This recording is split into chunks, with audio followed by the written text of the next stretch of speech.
শ্রমজীবী মহিলা যারা কর্মরত তাদের কর্মস্থলে নির্যাতন চলছে। কাজের পরিবেশ সারা ভারতবর্ষ নেই, আমাদের রাজ্য নেই, কাজের পরিবেশ বলতে কিচ্ছু নেই।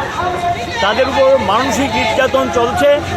আর গত বিধানসভার পর একটা ভালো অংশের প্রকল্প কর্মী, মুসলিম ওয়ার্কার, অঙ্গনওয়াড়ি ওয়ার্কার ওইদিকে আসা ছাঁটাই হয়েছে। তাদেরকে সরকার প্রতিশ্রুতি দিয়েছিল কাজে যোগদান করতে দেবে, কিন্তু যোগদান করতে দেয়নি এখনও।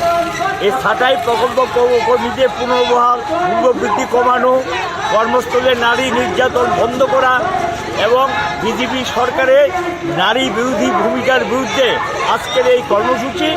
আমরা শ্রম দপ্তরের কমিশনার অফিসের সামনে বিক্ষোভ এবং ধর্ণা সংগঠিত হবে। প্রতিবাদ করে আমরা জানান দিতে চাই যে এই অবস্থা চলতে দেওয়া যায় না, এটা একটা বিহিত দরকার। এবং আমরা লক্ষ্য করছি অঙ্গনওয়াড়ি কেন্দ্রগুলিতে গিয়ে মণ্ডলে তথাকথিত নেতারা গিয়ে তাদের উপর মানসিক চাপ সৃষ্টি করছেন। নিয়মিত বেতন পান না, তাদের ভাতা দেওয়া হয় না এবং তাদের যে ছুটি ছাটা সেটা ঠিকমতো পায় না, ছুটির দিনেও তাদেরকে কাজ করানো হয়। এরকম একটা মানসিক নির্যাতন তাদের উপর চলছে। এই নির্যাতনের বিরুদ্ধেই আজকের এই কর্মসূচি নিয়ে আমরা এখন শ্রম দপ্তরের সঙ্গে দেখা করতে চাইব। দেখা না করলে এই সরকার তো দেখা করতে চায় না, কথা বলতে চায় না, মানুষের বিক্ষোভকে সম্মান দিতে চায় না, মানুষের কথা শুনতে চায় না।